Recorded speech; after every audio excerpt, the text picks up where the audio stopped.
श्री गुरुदेव दत्त। सत नमो आदेश, गुरुजी को आदेश। नाथ माझे दैवत या नाथ संप्रदायाला समर्पित चॅनलवर मी गणेश भंडारी आपल्या सर्वांचे मनपूर्वक स्वागत करत आहे। जर आपण चॅनलवर नवीन असाल तर कृपया चॅनलला सबस्क्राईब करावे व बेल आयकॉन जरूर प्रेस करावे, म्हणजे चॅनलवर येणारे सर्व व्हिडिओ आपल्यापर्यंत नक्की पोहोचतील। गिरनार नाथ भक्तांमध्ये व श्री गुरु दत्त महाराजांच्या भक्तांमध्ये या जागेचे महत्त्व स्वर्गापेक्षाही अधिक आहे। श्री गुरु दत्त प्रभूंचे अक्षय निवासस्थान, हिमालयापेक्षाही जुना पर्वत समूह, अंबा मातेचे स्थान, ज्या जागेवर श्री गुरु दत्त प्रभूंनी 12,000 वर्ष तप केले व नवनाथांच्या चरणस्पर्शाने पावन झालेली भूमी, श्री रामाचे तसेच पांडवांचेही वास्तव्य या पर्वतावर झाल्याचे दाखले पुराणात मिळतात। पुराणामध्ये या पर्वताचा श्वेताचल, श्वेतगिरी अशा नावाने उल्लेख आढळतो। श्री गुरु दत्त महाराजांची मूर्ती व परमपावन पदचिन्हे तसेच श्री गुरु गोरक्षनाथांचे वास्तव्य असलेले ठिकाण म्हणजेच गिरनार। गुरुने शिष्याला दिलेले आदराचे प्रतीक म्हणजे गिरनार। या जागेवर श्री गुरु गोरक्षनाथांचे मंदिर दत्तप्रभूंच्या टेकडीपेक्षा उंच आहे।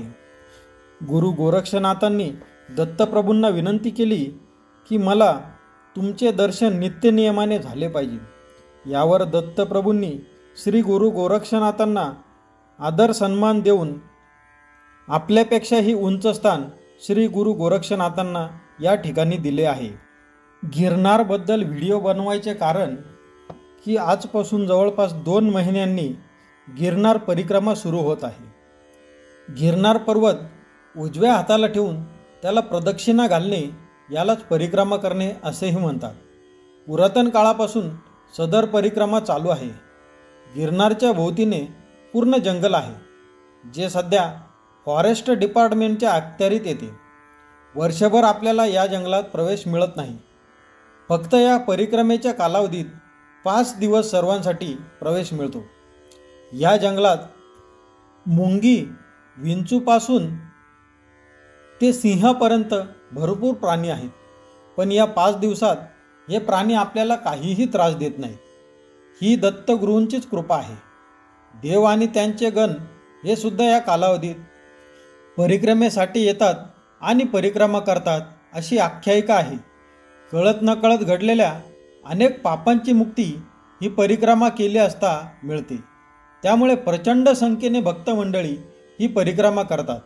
आपल्यासारख्या सामान्य माणसापासून ते साधू संत आणि देवसुद्धा ही परिक्रमा करतात। त्यामुळे परिक्रमा करताना या सत्पुरुषांचे दर्शन आणि आशीर्वाद मिळाल्यास सोने पे सुहागा। गिरनार परिक्रमेचा मार्ग हा पूर्णपणे जंगलातून जातो। 3 डोंगर चढणे आणि उतरणे, त्यात तीव्र चढ आणि अतितीव्र उतार असे स्वरूप।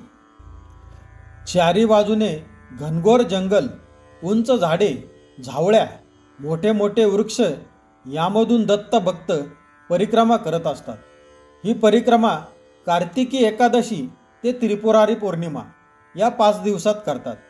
घनदाट जंगलातून जाणारा हा मार्ग काटेकुटे, दगडे यांनी घेरलेला आहे। परिक्रमा मार्गावर कसल्याही सुविधा नसताना श्रद्धस्थ भक्तमंडळी उत्साहाने आणि श्रद्धेने हा मार्ग सोपा बनवितात।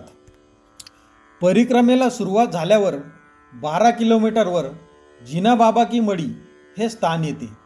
मागील शतकात गिरनार येथे जिनाबाबा नावाचे अवलिया होऊन गेले।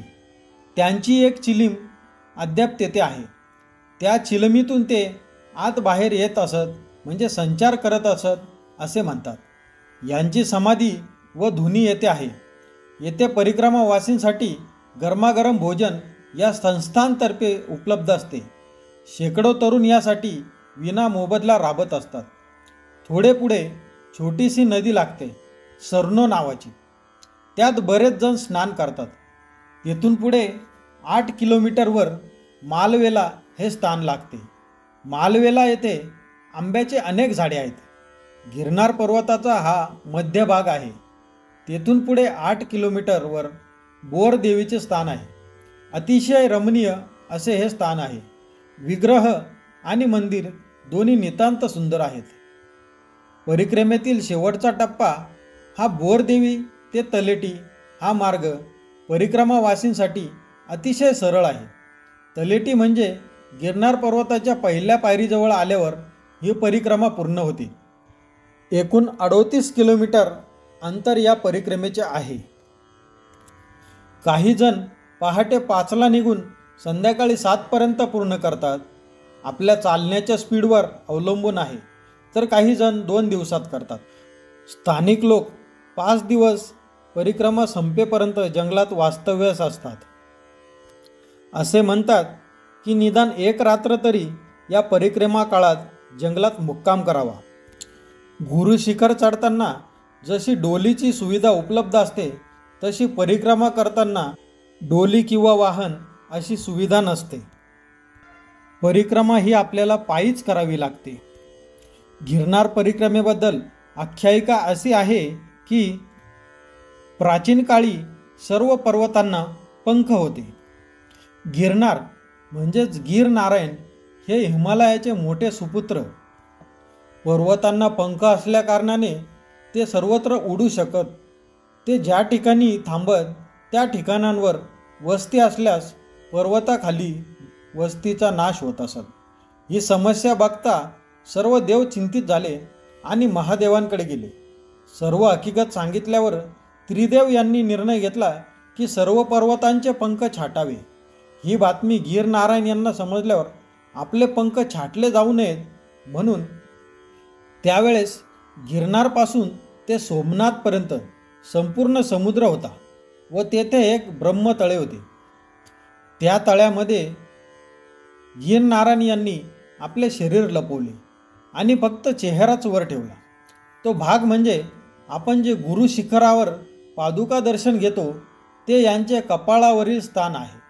पण ज्यावेळेस पार्वती देवी यांचा विवाह महादेवांशी होणार होता तेव्हा आपले मोठे बंधू गीर नारायण विवाहात उपस्थित व्हावे म्हणून पार्वती देवींनी विनंती केली की आपण विवाहास यावे आणि गीर नारायण तेथे आले.